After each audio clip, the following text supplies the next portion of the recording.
Shalom. Apa kabar Bapak Ibu, orang-orang muda yang dikasihi Tuhan? Saya yakin semua oleh karena lindungan Tuhan kita semua baik-baik saja. Saat ini izinkan saya memberikan satu renungan yang berjudul Barang Siapa. Namun sebelum itu kita berdoa. Tuhan, saat ini kami akan mendengarkan firman Tuhan yang begitu indah di sepanjang satu hari ini, sehingga kami boleh menerapkan, bukan hanya menjadi pendengar tapi menjadi pelaku firman Tuhan dimanapun kami berada. Terima kasih Tuhan, Engkau sungguh baik. Dalam nama Yesus, haleluya, amin. Waktu itu di kampus saya berkuliah di PT ASN, pernah saya mendengar kata barang siapa. Terkadang maknanya berbeda-beda. Ada menunjukkan kata keterangan, ada menunjukkan kata perintah, ada menunjukkan barang siapa itu kata sifat. Namun ayat kunci yang saya akan berikan kepada Bapak Ibu orang-orang muda sekalian itu terdapat di Roma 10 ayat 13. Kata barang siapa ini? Saya akan ucapkan apa yang dibunyikan oleh firman Tuhan. Roma 10 ayat 13. Sebab barang siapa yang berseru kepada nama Tuhan akan diselamatkan. Bapak Ibu, kata barang siapa ini, kita melihat apakah ini kata keterangan, kata perintah, atau kata sifat. Pada mulanya kata barang siapa ini diucapkan pertama kali ialah oleh Allah sendiri. Waktu di Taman Eden, ketika Kain dan Habel mendapatkan suatu peristiwa yang sangat indah ketika bertemu dengan Allah mereka muka dengan muka dalam memberikan persembahan setiap pribadi masing-masing. Habel memberikan persembahan dengan korban bakaran, kemudian Kain mempersembahkan apa yang dia usahakan dalam pertanian.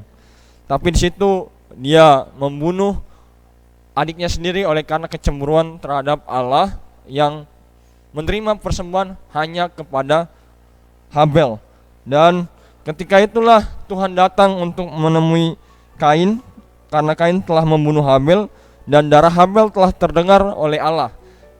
Bapak Ibu orang-orang muda tahu di Kejadian 4 ayat 14 dan 15, disitulah mulanya Tuhan bilang barang siapa yang membunuh Kain 7 kali dia akan mendapatkan hukuman yang Tuhan berikan sesuai dengan keadilan Tuhan. Dan di dalam perjanjian baru juga diulangi lagi ketika Yesus menjadi manusia. Ya, di Matius 10 ayat 33. Saya akan bacakan, tetapi barang siapa menyangkal aku di depan manusia, aku juga akan menyangkalnya di depan Bapakku yang di surga. Ini adalah kata keterangan, karena ini merujukan kepada bahwa Tuhan harus dipercayai oleh setiap manusia. Dan ketika di Taman Eden, inilah adalah kata perintah. Barang siapa yang membunuh Kain akan dihukum. Nah, begitupun di Roma 10 ayat 13. Ini bukan kata keterangan, ini bukan kata perintah, tapi ini adalah kata sifat yang merujuk kepada semua orang. Ya, kenapa? Karena di sini dikatakan bahwa kepada nama Tuhan akan diselamatkan bila mana kita berseru. Sebab barang siapa. Kalau dalam bahasa aslinya Kejadian Roma 10 ayat 13 dikatakan seperti ini. Pas garhos an epikalesetai to onoma kurio sote setai. Jadi pas itu adalah whoever, siapa saja, atau everyone. Ini ada merujukkan kata sifat. Jadi di dalam Roma 10 ayat 13 bahwa keselamatan bukan hanya satu orang, tapi bila mana kita semua yang percaya dengan iman berseru sama Tuhan, semua orang baik miskin, berkecukupan atau kaya, hitam putih atau sawo matang, Tuhan semua panggil. Jadi barang siapa ini, lebih tepat siapa saja yang berseru kepada Tuhan, maka dia akan diselamatkan. Will be safe. Jadi Bapak Ibu orang-orang muda, bahwa keselamatan itu secara cuma-cuma. Pertanyaannya, apakah kita sudah berseru? Apakah kita sudah memberikan waktu kita sama Tuhan? Dengan kesibukan kita atau dengan kegelisahan kita, apakah kita mengakui di hadapan Tuhan? Karena slogan Kristen mengatakan, air tanpa ikan, dia tetaplah air yang sejuk dan dapat diminum. Namun ikan tanpa air, dia bukanlah apa-apa. Begitupun dengan tumbuh-tumbuhan. Tanah tanpa tumbuh-tumbuhan, dia tetaplah tanah yang dipijak. Tapi tumbuh-tumbuhan tanpa tanah, dia bukan apa-apa. Begitupun dengan kita, Bapak Ibu orang-orang muda. Tuhan tanpa manusia, dia tetaplah Tuhan yang Maha Kuasa. Tapi kita tanpa Tuhan bukanlah apa-apa. Jadi lebih tepat Roma 10 ayat 11, karena kitab suci berkata, barang siapa yang percaya kepada Dia tidak akan dipermalukan. Suatu janji yang luar biasa.